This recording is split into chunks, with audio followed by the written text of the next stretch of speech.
నవ్వదు suicide కేసులో దర్యాప్తు కొనసాగుతోంది. అసలు మృతురాలు ఎందుకు సూసైడ్ చేసుకుందన్న దానిపై ఇంకా క్లారిటీ రాలేదు. నిన్న ఉదయం వరకు అల్లుడు మంచివాడు అన్న అమ్మాయి తండ్రి ఇప్పుడు మాట మార్చాడు.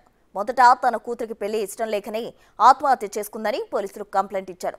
కానీ నిన్న సాయంత్రం అయ్యేసరికి అల్లుడికి డ్రగ్స్ అలవాటు ఉందని, ఇవన్నీ తమతో చెప్పుకోలేకే తన కూతురు ఆత్మహత్య చేసుకుందని తండ్రి అంటున్నాడు. దీంతో కేసు కొత్త మలుపు తిరిగింది.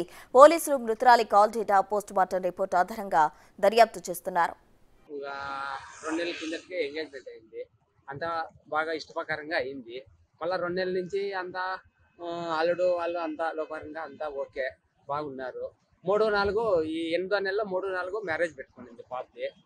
పెట్టుకున్నాము మ్యారేజ్ దాంతో అంతా ఓకే. ఇంకా మళ్ళీ వచ్చేసి ఇక 3-4 అయిపోయింది మ్యారేజ్. తెల్లారదంగా 5 గంటలకు అయిపోయింది. 5 గంటలకు మ్యారేజ్ అయిపోయి మళ్ళీ సాయంత్రం ఈడికి వచ్చేసి 4-4:30 5 గంటలకి ఇటుకు వచ్చినాము. 4-5 గంటలకి ఇటుక అంటే వాళ్ళు ఇటుకు వచ్చినారు. నేను వేరే ప్రోగ్రాంలో ఉండా. మళ్ళీ వచ్చేసి పాప వండుకొనేసి మన పాప వాళ్ళు వచ్చినాడు. బుకే ఏదో అన్ని తీసుకొని వచ్చినాడంట. ఆ బుకేలో ఏదో డ్రగ్స్ అట్లకి అంతా అలవాట్లు అన్నీ ఉన్నాయని చెప్పినేసి పాప నాతో చెప్పలేక అనుభవించలేక ఆ పాప సూసైడ్ చేసుకుంది. అనిపించింది నాకు చెప్పుకోలేక. నాకు చెప్పినా కూడా నా కూతురు కంటే ఇట్లా నా కొడుకులు వేస్ట్, నా కొడుకుల కంటే వేస్ట్ఫుల్ నా కొడుకులు ఇట్లా ప్రపంచంలో కోటంటే నా కొడుకులు ఇట్లా నా కొడుకులంతా ఒక ఆడపిట్టలే తండ్రుల్ని. నిన్న మ్యారేజ్ అయిపోయి నిన్న పొద్దున్నే 4-4:30 నుంచి 5 గంటలకు మ్యారేజ్ అయిపోయింది సార్. మ్యారేజ్ అయిపోయేసి ఇంకా కళ్యాణ మంటపం నుంచి ఒడిబియ్యం కట్టుకొని వాళ్ళ ఇంటికి పోయినాము. వాళ్ళ ఇంటికి పోయేసి ఒడిబియ్యం కట్టుకొని మన ఇంటికి వచ్చిన్నారు. 4-4:30కి ఇక్కడ మన ఇంటికి వచ్చినారు.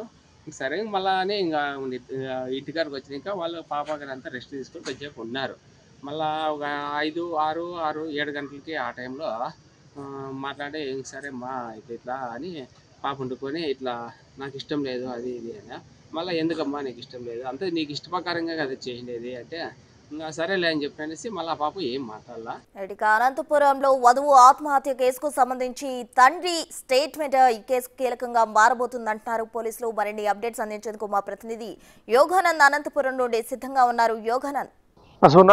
సత్యసాయి జిల్లా సోమందేపల్లి మండల కేంద్రంలో నిన్న అయితే గత పెళ్లి రోజే ఆత్మహత్య చేసుకుందో నవ్వదు కథ ఇప్పటికి ఇంకా కేసు మిస్టరీగా మారని చెప్పొచ్చు. ఆత్మహత్య చేసుకోవడం గల ప్రధాన కారణాలు ఏంటి అంటే పెళ్లి రోజు, ఎందుకంటే పెళ్లి ఉదయం జరిగింది 5 గంటలకు, సాయంత్రం 6-7 మధ్యలో 7-8 మధ్యలో ఆమె ఆత్మహత్య చేసుకోవడం గల కేవలం 24 hours గడవక ముందే ఎందుకు ఆత్మహత్య చేసుకోవాల్సి వచ్చింది, కేవలం ఇంటికి వచ్చిన తర్వాత ఏం జరిగింది, ఆ ఫ్రెండ్స్తో ఏం మాట్లాడారు, సాయంత్రం 4-5 గంటలకి అయితే కర్ణాటక బాగేపల్లి నుంచి వరుడు ఇంటి నుంచి కూడా ఆమె వచ్చింది. వచ్చిన తర్వాత 6 గంటల మధ్యలో ఫ్రెండ్స్ వచ్చి మాట్లాడారని చెప్తున్నారు. ఆ ఫ్రెండ్స్ ఏం మాట్లాడారు అనేది కూడా ఇక్కడ కీలకంగా మారే అవకాశం, ముఖ్యంగా ఫోన్ డేటాలో ఏముంది, ఫోన్లో ఏమైనా డేటా ఉందా, ఏమైనా కాల్స్ వచ్చాయా అనేది కూడా కీలకంగా మారే అవకాశం కనిపిస్తుంది. అదేవిధంగా ఆ తండ్రి నిన్న ఉదయం వరకు కూడా అల్లుడు ఎంతో మంచివాడు అన్నట్టు చెప్పిన తండ్రి ఆ తర్వాత సాయంత్రం అయ్యేసరికి, మధ్యాహ్నం అయ్యేసరికి పూర్తిగా మాట మార్చాడు. అల్లుడు 420 విధవా డ్రగ్స్ వాడదా అంటూ కూడా సంచలన వ్యాఖ్యలు చేయడంతో అల్లుడి ఫ్యామిలీ కూడా ఒక విధంగా నిర్ఘాంతపోయినట్టు తెలుస్తోంది. అయితే అంత్యక్రియలు పూర్తయిన తర్వాత అల్లుడి ఫ్యామిలీ తమ స్వస్థలం కర్ణాటకకు వెళ్ళిపోయినట్టు తెలుస్తోంది. అయితే ఇప్పటి వరకు కేసులో ప్రధానంగా ఎందుకు అమ్మాయి ఆత్మహత్య చేసుకోవడం అన్నది కూడా ఇంకా బయటకు రావాల్సి ఉంది. ఇటు పోస్ట్ మార్టం రిపోర్ట్ కూడా ఏమొస్తున్నది కూడా మనకి కీలకంగా మారే అవకాశం కనిపిస్తుంది. ఎందుకంటే ఆ పోస్ట్ మార్టంలో ఏం జరిగింది అనేది కూడా ఖచ్చితంగా వచ్చే అవకాశం ఉంది. కాబట్టి ఆ పోస్ట్ మార్టంలో ఎలా చనిపోయింది అనే డీటెయిల్స్ వస్తే అదేవిధంగా కాల్ రికార్డింగ్ ఏదైతే ఉందో కాల్ డేటా రికార్డింగ్ మొత్తం వస్తే మాత్రమే అంత కేసులో చిక్కుముళ్ళు వీడే అవకాశం కనిపిస్తుంది. మొత్తానికి ప్రాథమికంగా అయితే కూడా ఇది ఆత్మహత్యగా, మొదట ఫిర్యాదులో ఆత్మహత్య, మాకు ఎవరి మీద అనుమానం లేని రాయించిన తండ్రి ఆ తర్వాత మాట మార్చడంతో ఇప్పుడు ఏం జరుగుతున్నది కూడా ఆసక్తిగా మనం చెప్పొచ్చు. ప్రసూన. యోగానంద్, అయితే నిన్న ఉరి వేసుకునే సమయంలో కొద్దిసేపటి క్రితం కూడా వాళ్ళ ఫ్రెండ్స్ వచ్చి కలిసారు. అందులో ఒక యువకుడు 4 అమ్మాయిలు వచ్చి మాట్లాడడం జరిగింది. ఆ తర్వాత ఆ అరగంటలో ఏం జరిగింది, ఆ అరగంట తర్వాతే కూడా వధువు ఆత్మహత్య చేసుకోవడం జరిగింది. అసలు ఏంటి, ఎందుకు వాళ్ళు వచ్చారు, ఏం మాట్లాడడం జరిగింది, దానికి సంబంధించిన ఏమైనా అప్డేట్ ఉందా? ప్రసూన, అయితే నిన్న సాయంత్రం 5 గంటలకి, మొన్న సాయంత్రం 5 గంటలకి పెళ్లి ఇంటి నుంచి అయితే వరుడు బాగేపల్లిలో పెళ్లి చేసుకున్నారు వాళ్ళు. అక్కడి నుంచి కూడా మొన్న సాయంత్రం 5 గంటలకు కూడా వాళ్ళు ఇంటికి వచ్చారు తెలుస్తుంది. 5 గంటల నుంచి 6 గంటల మధ్యలో కొంతమంది ఫ్రెండ్స్తో అమ్మాయి మాట్లాడినట్టు కూడా మనకు సమాచారం అందుతుంది. సుమారుగా 9 మంది అబ్బాయిలు, 1 అమ్మాయి మాత్రమే వచ్చేట్టు మనకు సమాచారం అందుతుంది. వాళ్ళతో పక్కకు వెళ్ళి దూరంగా మాట్లాడినట్టు తెలుస్తుంది. ఆ దూరంగా వాళ్ళు ఏం మాట్లాడారు అంటే వాళ్ళు వెళ్ళిన అరగంటకే ఈ అమ్మాయి ఆత్మహత్య చేసుకోవడం సుమారు గంట సేపు కన్వర్సేషన్ జరిగినట్టు కూడా తెలుస్తుంది. ఆ గంట సేపు జరిగిన తర్వాత హాఫ్ అన్ అవర్ తర్వాత ఆమె ఇంట్లోకి వెళ్ళి ఆమె రూమ్ లోకి వెళ్ళి ఒంటరిగా వెళ్ళి తలుపు గడియ బిగించుకొని ఆ చీరతో ఆత్మహత్య ఉరి వేసుకోవడం కూడా చూస్తూ ఉంటే ఆ గంట సేపు ఫ్రెండ్స్ తో కన్వర్సేషన్ ఏం జరిగింది అన్నది కూడా కీలకంగా మారే అవకాశం కనిపిస్తుంది. ఆ తర్వాత ఈ కేసులో ముఖ్యంగా అయితే ఫోన్ డేటాలో ఆ అమ్మాయి ఐఫోన్ లాక్ కూడా చేంజ్ చేసుకుని తెలుస్తుంది. ఆ లాక్ వస్తే మాత్రమే మనకి మిగతా విషయాలు కూడా వెల్లడించే అవకాశం కనిపిస్తుంది. ఇప్పటివరకు లాక్ ఇంకా రాలేదు. ఫోన్ డేటా రికార్డింగ్ వస్తే మాత్రం ఆ అమ్మాయి ఎవరితో మాట్లాడింది, ఏం మాట్లాడింది, లేదా ఎప్పుడు మాట్లాడింది అనే విషయాలు పూర్తి స్థాయిలో వస్తే కన్నా ఫ్రెండ్స్ ఎంక్వైరీ చేస్తే ఈ తదుపరి దర్యాప్తులో కీలకంగా మారే అవకాశం కనిపిస్తుంది. అదేవిధంగా ఇటు తండ్రి కూడా ఒకసారి మంచోడు, మరొకసారి నా అల్లుడు 420 డ్రగ్స్ అని చెప్పడం కూడా, అదేవిధంగా తల్లి అయితే మాత్రం మంచివాడు మా అల్లుడు, అమ్మాయికి ఏ విధంగా ఉండాలో ఆ విధంగా నడుచుకునేవాడు అంటూ కూడా చెప్తున్న సందర్భం కనిపిస్తుంది. ఇప్పటికైతే ఈ కేసులో చిక్కుములుగా కనిపిస్తూనే ఉన్నాయి.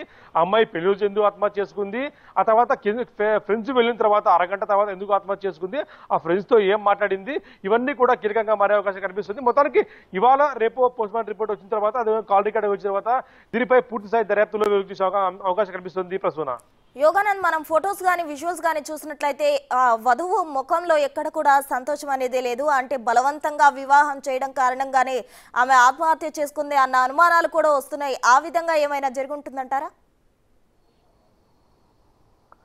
ఇప్పటికైతే 2 నెలల క్రితమే ఎంగేజ్మెంట్ జరిగినట్టు తెలుస్తుంది. ఆ 2 నెలల క్రితం నుంచి కూడా వీళ్ళు ఫోన్లో కన్వర్సేషన్ కానీ కలిసి షాపింగ్కి వెళ్ళడం కూడా చేశారు. అంటే ఇద్దరి మధ్య కూడా ఇష్టం లేకున్నా కూడా ఈ 2 నెలల్లో ఎక్కడో చెప్పొచ్చు ఎక్కడైతే, ఎందుకంటే ఈ 2 నెలల గ్యాప్ లో ఒక అమ్మాయి తన ఫీలింగ్స్ కానీ కాబోయే భర్త కానీ తల్లిదండ్రులకు కూడా చెప్పే అవకాశం ఉంటుంది. కానీ ఈ 2 నెలల్లో ఎక్కడా కూడా పొరపచ్చాలు వచ్చేట్టు కనిపించలేదు. పెళ్లి కూడా బాగా గ్రాండ్ గా జరిగింది. తాళి పడిన తర్వాత ఈ అమ్మాయి డల్ అయిందంటూ కూడా తల్లిదండ్రులు చెప్తున్న విషయం పరిస్థితి కనిపిస్తుంది. తమ చిన్నమ్మ కానీ అమ్మ కూడా ఇదే విషయం చూసి తాళి కట్టే వరకు బాగుంది, తాళి పడిన తర్వాత ఎందుకో దిగాలుగా కనిపిస్తుంది. సాయంత్రం వరకు కూడా దిగాలుగానే ఉంది. ఆ ఫ్రెండ్స్ వచ్చిన తర్వాత కూడా దిగాలుగా ఉంది.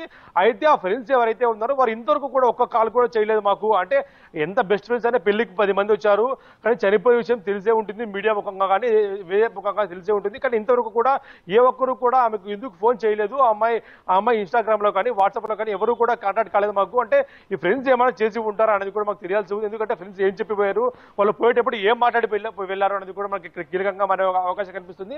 ఆ ఫ్రెండ్స్ ని మేము ఎంక్వైరీకి పిలుస్తారా లేదా అనేది కూడా, ఎందుకంటే ఆ ఫ్రెండ్స్ పెళ్లికి వచ్చి మాట్లాడిపోయారు, కానీ కాల్లో ఏమన్నా మాట్లాడారా అనేది కూడా మొబైల్ డేటా ఆధారంగా కూడా జరిగే అవకాశం ఉంది. కాబట్టి ఆ కాల్ డేటా వస్తే మాత్రమే ఈ కేసు చిక్కుములన్నీ కూడా వీడే అవకాశం కనిపిస్తుంది. ప్రసూన, యోగానంద్ తండ్రి ఫస్ట్ అల్లుడు మంచివాడు తర్వాత మంచివాడు కాదు అని మాటలు మార్చడం ఏ విధంగా చూడాలంటారు?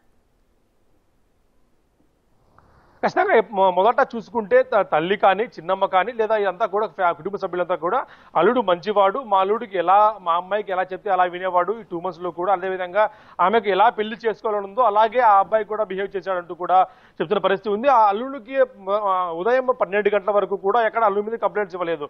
ఇటు స్టేషన్లో కంప్లైంట్ ఇచ్చినప్పుడు కూడా ఫిర్యాదులు కూడా ఎక్కడ మాకు ఎవరి మీద అనుమానం లేదంటూ కూడా కంప్లైంట్ ఇచ్చిన పరిస్థితి ఉంది. అదేవిధంగా బయట కూడా మీడియాతో మాట్లాడుతూ కూడా అదే చెప్పాడు, మాకు అమ్మాయి పెళ్లి ఇష్టం నేను చెప్పింది కానీ ఇంతకు తెగిస్తుంది అనుకోలేదు, మేము చనిపోతుంది అనుకోలేదు అంటూ కూడా చెప్పిన సందర్భం ఉంది. ఆ తర్వాత 2-3 గంటల సమయంలో అతను పూర్తిగా మాట మార్చే పరిస్థితి.